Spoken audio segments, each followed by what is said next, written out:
Hello साथियों, आज हम पढ़ेंगे राजस्थान की प्रमुख चित्रकला तथा उनसे संबंधित महत्वपूर्ण प्रश्न। देखिए, हमारा पहला प्रश्न है, राजस्थानी चित्रकला का सबसे पहले वैज्ञानिक विभाजन किसने किया? ये देखिए आपके वीडियो की जो एग्ज़ाम है 2021 में आया हुआ है, पटवारी के एग्ज़ाम 2011 में आया हुआ है, कंप्यूटर के एग्ज़ाम वाले 2022 में भी आए तथा पशु परीक्षण के जो अभी 2024 में एग्ज़ाम हुआ था उसमें भी आया हुआ है। तो सबसे पहले वैज्ञानिक विभाजन किसने किया था? आनंद कुमार स्वामी ने। किसने किया था? आनंद कुमार स्वामी ने। इसके बारे में व्याख्या है, थोड़ी व्याख्या भी पढ़ते हैं हम इसकी, कि राजस्थानी चित्रकला को आनंद केटिन्स कुमार स्वामी राजपूत चित्रकला के नाम से प्रकाश में लाए। ठीक है। 1916 ईस्वी में राजस्थानी चित्रकला का वैज्ञानिक विभाजन किसने किया? आनंद कुमार स्वामी ने सर्वप्रथम अपनी पुस्तक, कौन सी पुस्तक थी वो? राजपूत पेंटिंग्स में किया था। किसमें? राजपूत पेंटिंग्स। ठीक है। राजस्थान में आधुनिक चित्रकला को प्रारंभ करने का श्रेय कुंदन लाल मिस्त्री को दिया गया है। कि किसको दिया जाता है? कुंदन लाल मिस्त्री को। ठीक है। अब इससे नेक्स्ट क्वेश्चन और पढ़ते हैं हम इसका। देखिए, हमारा इससे नेक्स्ट क्वेश्चन है, राजपूत पेंटिंग शीर्षक से 1916 ईस्वी में किसने पुस्तक लिखी? जो अभी अभी हमने पढ़ा कि राजपूत पेंटिंग्स जो पुस्तक ली है तो वो किसने लिखी है? इसी को आपके वीडियो के एग्जाम में 2021 में पूछा गया है, 2017 जेल पेरी के एग्जाम में पूछा गया तथा मैकेनिक जो डिप्लोमा होता है उसमें भी आपके पूछा गया है ये 2022 में। तो इसका सही आंसर क्या होगा? आनंद कुमार स्वामी, जो कि अभी अभी हमने पढ़ा है। किसने किया था? ये आनंद कुमार स्वामी ने। अपनी पुस्तक कौन सी है इनकी? राजपूत पेंटिंग्स। ठीक है। अब हमारा नेक्स्ट क्वेश्चन है, निम्नलिखित में से कौन राजपूताना चित्रकला के स्कूल और उनकी शैलियों के अनुसार सही सुमिलित नहीं है? तो सही सुमिलित नहीं है बताना है हमें। तो देखिए, मेवाड़ स्कूल है जो कि आपका नाथद्वारा और देवगढ़ शैलियों से संबंधित है, ये बिल्कुल सही बात है। मारवाड़ स्कूल है आपका जो किशनगढ़ और नागौर शैलियों से संबंधित है, ये भी बिल्कुल सही है। हाड़ौती जो स्कूल है वो कोटा बूंदी शैलियों से संबंधित है, बिल्कुल सही है। और डूंडार जो स्कूल है वो चावड़ और उदयपुर शैलियों से संबंधित है, ये बिल्कुल गलत है। तो आपका ऑप्शन नंबर 4 सही हो जाएगा, क्योंकि इसमें आपसे जो सम्मिलित नहीं है उसी के बारे में पूछा है। तो इसका आप जो आपका ऑप्शन नंबर 4 है वो बिल्कुल गलत है। इसके बारे में और व्याख्या पढ़ते हैं हम। राजस्थानी चित्रकला की शैलियों को भौगोलिक सांस्कृतिक आधार पर 4 प्रमुख स्कूलों एवं उनके उपस्कूलों में विभाजित किया गया था। कौन कौन से उपस्कूल हैं और उनके स्कूल हैं? देखिए, पहला स्कूल है इसका मेवाड़ स्कूल, दूसरा मारवाड़ स्कूल, तीसरा डूडार स्कूल और चौथा हाडोटी स्कूल। ठीक है। तो मेवाड़ स्कूल में आपका नाथद्वारा, चावड़, उदयपुर और देवगढ़, बेगू, शाहपुरा, आसीन, केवला, केलवा आदि शैलियों तथा उपशैलियाँ हैं। ठीक है। मारवाड़ स्कूल में कौन कौन से हैं? जोधपुर, बीकानेर, जैसलमेर, सिरोही, किशनगढ़, पाली, नागौर, धानेराव आदि शैलियाँ तथा उपशैलियाँ हैं। ढूंढाड़ स्कूल में कौन कौन से हैं आपके? आमेर, जयपुर, अलवर, उडियारा, शेखावटी, करौली, इसरदा, सामोल शैलियाँ तथा उपशैलियाँ हैं। और जो आपका हाड़ौती है, हाड़ौती में कौन कौन सी हैं? बूंदी, कोटा, झालावाड़ शैलियाँ तथा उपशैलियाँ सम्मिलित हैं। ठीक है। अब हम इसके नेक्स्ट क्वेश्चन पढ़ते हैं। हमारा नेक्स्ट क्वेश्चन है, झालावाड़ शैली की राजपूत पेंटिंग किस राजपूत पेंटिंग्स स्कूल का हिस्सा है? तो झालावाड़ शैली किस में आता है? आपके हाड़ौती में। ठीक है। इसलिए इसका सही उत्तर हो जाएगा आपका हाड़ौती।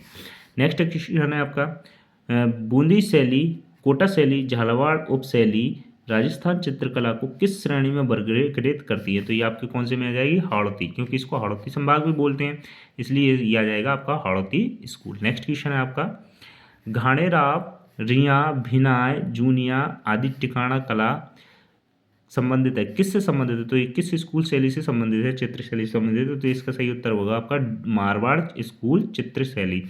ये आपके सेकंड ग्रेड के संस्कृत के एग्जाम में 2023 में आया हुआ क्वेश्चन है। ठीक है। नेक्स्ट क्वेश्चन पढ़ते हैं हम इसका, राजस्थानी चित्रकला की सिरोही शैली निम्न में से किस शाखा से संबंधित है? तो ये आपके किस शाखा से संबंधित है? ये आपके मारवाड़ शाखा से संबंधित है। कौन सी शैली? सिरोही शैली। ठीक है। नेक्स्ट क्वेश्चन है इसका, निम्न में से कौन सा ठिकाना मेवाड़ की चित्रांकन शैली का केंद्र नहीं था? तो मेवाड़ की चित्रांकन शैली का जो केंद्र नहीं था वो था आपका वर।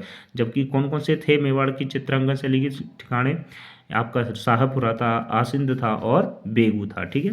नेक्स्ट क्वेश्चन है हमारा, किशनगढ़ शैली का स्वर्णिम युग कौन सा था? देखिए, ये क्वेश्चन भी बहुत बार आ चुका है आपके जेईई के एग्जाम 2021 में आया हुआ है, एसआई एग्जाम 1986 में, सीईटी के एग्जाम 2023 में, शिक्षक भर्ती परीक्षा आपके 2014 में, थर्ड ग्रेड के एग्जाम 2023 में भी आया हुआ है, जो कि पंजाबी भाषा से संबंधित था। तो इसका जो सही उत्तर है कि किशनगढ़ शैली का स्वर्णिम युग कौन सा था, तो वो किसके काल में था, तो वो आपका है राजा नागरीदास, जिसको सावन सिंह कहते थे, राजा नागरीदास के समय का। ठीक है, इसके बारे में हम थोड़ी व्याख्या भी पढ़ लेते हैं कि राजा सावन सिंह, जिसको वक्तवर नागरीदास कहते हैं, उनका जन्म 1699 ईस्वी का था। काल कब था, यानी 1748 से 64 ईस्वी तक। ठीक है, किशनगढ़ शैली की दृष्टि से ही स्वर्णिम युग कहा जा सकता है। जो किशनगढ़ी जो शैली है उसकी दृष्टि से स्वर्णिम युग कहा जा सकता था।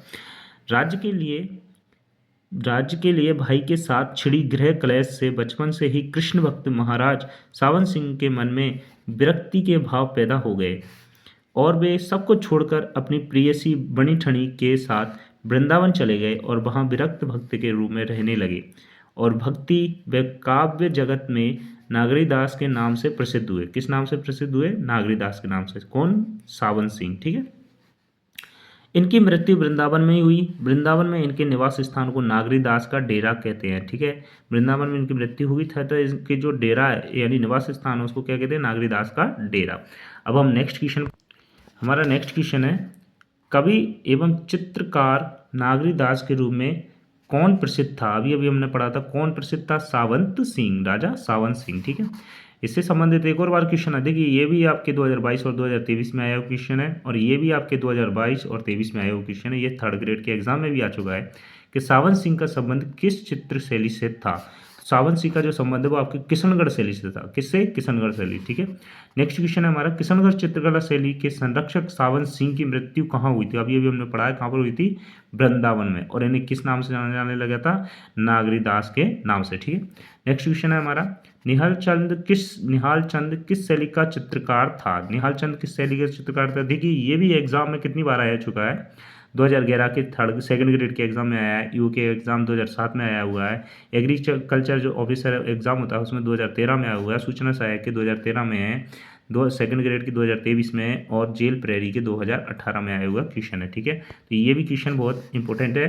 तो इसके लिए जो आपका उत्तर होगा, निहाल चंद किस शैली का चित्रकार था, किशनगढ़ शैली का। किसका था, किशनगढ़ शैली का।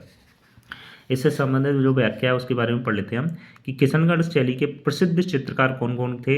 एक तो नागरीदास थे, मोरध्वज निहाल चंद थे, लाडलीदास थे, रामनाथ थे, सवाई राम, तुलसीदास, अमरचंद, भंवरलाल, अमरू, सूरजमल, बदन सिंह, सीताराम, नानकराम, रामनाथ जोशी, ये सब किसके से, किशनगढ़ शैली के प्रसिद्ध चित्रकार थे। ठीक है, अब हम नेक्स्ट क्वेश्चन पढ़ते हैं आपका, रामनाथ, तुलसीदास, सवाई राम और लाडली दास किस चित्रकला शैली से संबंधित हैं। तो ये आपकी किस चित्रकला शैली से संबंधित है, किशनगढ़ से। किससे, किशनगढ़।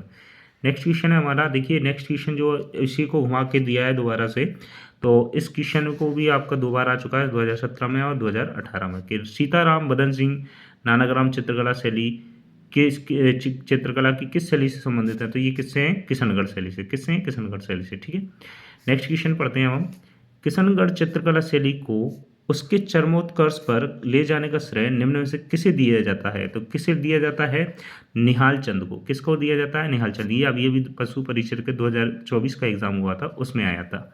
ठीक है, अब हम नेक्स्ट क्वेश्चन पढ़ते हैं। हमारा नेक्स्ट क्वेश्चन है, चित्रकार नानक राम, रामनाथ और जोशी सवाई राम किस चित्रकला शैली से संबंधित है। तो ये आप किस चित्रकला शैली से संबंधित है, किशनगढ़ शैली से। किससे है, किशनगढ़ से। बनी ठनी पेंटिंग संबंधित है, ये भी बहुत बार आ चुका हुआ क्वेश्चन है, RAS 2009 में आया था, 2021 में आ चुका है, सेकंड ग्रेड एग्जाम 2011 में आ चुका है। तो इसका सही उत्तर है आपका किशनगढ़। ये वैसे भी सब बहुत ज़्यादा स्टूडेंट को पता है कि बनी ठनी का संबंध किससे होता है, किशनगढ़ शैली जो कि अजमेर की है। ठीक है, अब इसके बारे में थोड़ी व्याख्या पढ़ लेते हैं किशनगढ़ के बारे में, जो बनी ठनी है उसके बारे में।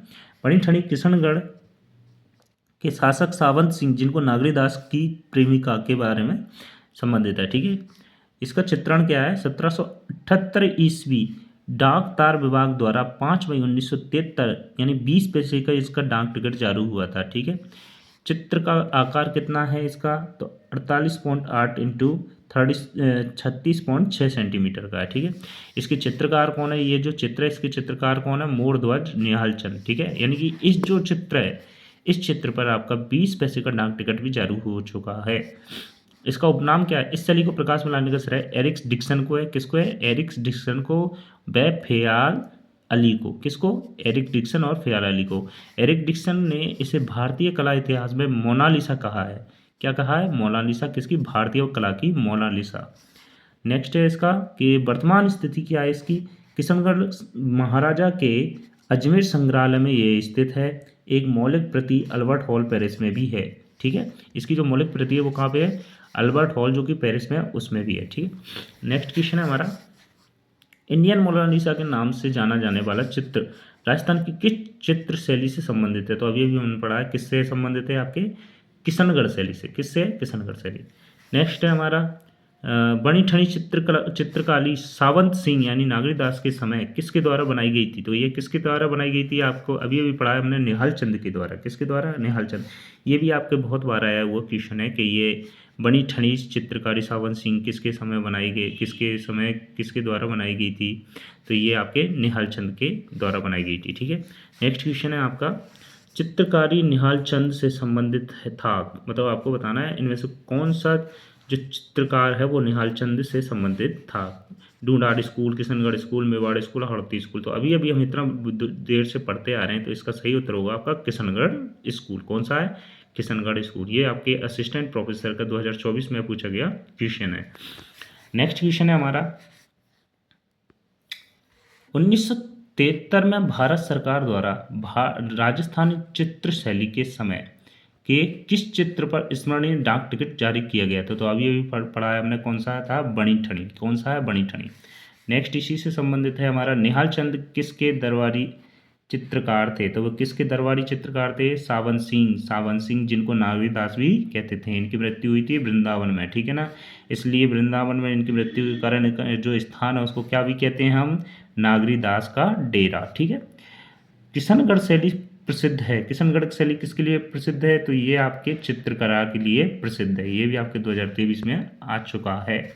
नेक्स्ट क्वेश्चन है, पेंटिंग स्कूल बनी ठड़ी किससे संबंधित है? तो ये किससे संबंधित है? नागरीदास। किससे? नागरीदास, जिसको क्या कहते हैं? सावंत सिंह। ठीक है, नेक्स्ट क्वेश्चन है हमारा, प्रलंबन प्रलंबन ग्रीवा, लंबी आकृति वाली आंखें, नीचे झुकती भुहें, पतले अधर व नुकीली टोड़ी वाली महिला जो आकर्षक मुद्राओं में मलमल की ओढ़नी से अपना सिर ढके खड़ी है, यह कृति है। यह किसकी कृति है? तो यह किशनगढ़ स्कूल से पेंटिंग है, उसकी विशेषता को दर्शाती है। ठीक है, इसके बारे में हम थोड़ा और पढ़ते हैं। इसकी व्याख्या है आपके, रागमाला, भगवत पुराण, रामायण, आर्ष रामायण, मेवाड़ शैली, बनी ठनी, कृष्ण लीला, दीपावली आदि चित्र किशनगढ़ शैली के हैं। ये किसके हैं? किशनगढ़ शैली के।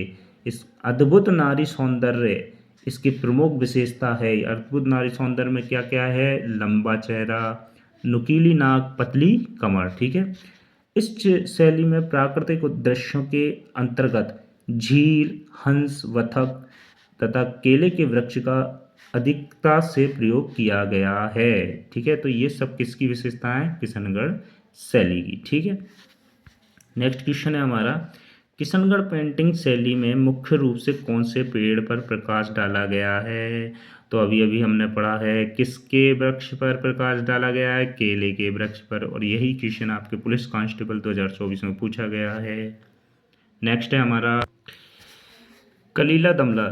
जो कलीला दमना, ये जो आपके आरपीएससी थर्ड ग्रेड के एग्ज़ाम 2004 में भी आया हुआ है। कलीला दमना क्या है? तो इसका सही उत्तर है आपका, मेवाड़ शैली की कहानी के दो पात्रों के नाम हैं कलीला एवं दमिना। इसके बारे में व्याख्या है कि मेवाड़ शैली संगीत और धार्मिक ग्रंथों पर आधारित है। किस पे? संगीत और धार्मिक ग्रंथों पर आधारित है। हाथी, चकोर, कदम्ब की प्रधानता है इसमें।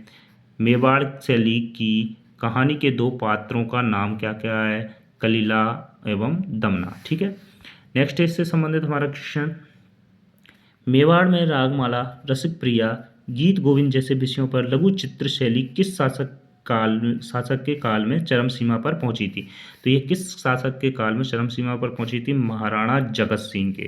किसके? महाराणा जगत सिंह के, जिनका शासन का काल था 1628 से 1652। ठीक है, इसके बारे में थोड़ी व्याख्या भी पढ़ते हैं हम कि मेवाड़ में राणा जगत सिंह प्रथम, जिसका शासन काल था 1628 से 1652 ईस्वी का चित्रकला के विकास का सर्वश्रेष्ठ काल था। इसके काल को मेवाड़ की लघु चित्रशैली का स्वर्ण काल कहा जाता है। महाराणा जगत सिंह के समय उदयपुर के राजमहलों में चितेरों री ओबरी नामक कला विद्यालय खोला गया। कौन सा? चितेरों री ओबरी नामक कला विद्यालय खोला गया, जिसे तस्वीरारों कारखानों भी कहा जाता है। क्या कहा जाता है? तस्वीरारों कारखानों। इससे संबंधित प्रश्न भी आया हुआ है कि उदयपुर के राजमहल में चित्रों री ओबरी की स्थापना किसने की? तो अभी अभी हमने पढ़ा है किसने की? जगत सिंह प्रथम ने। ये इसका उत्तर हो जाएगा। ये आपके 3 बार आ चुका है, 2022 में, 23 में और 24 में। ठीक है, नेक्स्ट है इसी से संबंधित हमारा प्रश्न, मेवाड़ शैली की चित्रकला का स्वर्ण युग निम्न में से कौन सा है? कौन सा है? अभी अभी हमने पढ़ा है 1628 से 1652, जिसको जगत सिंह प्रथम के शासनकाल कहा जाता है। ठीक है, तो इस प्रकार के क्वेश्चन के लिए हमारे और वीडियो बनाएंगे हम आपके लिए। तब तक हमारे वीडियो को लाइक और शेयर करें। धन्यवाद।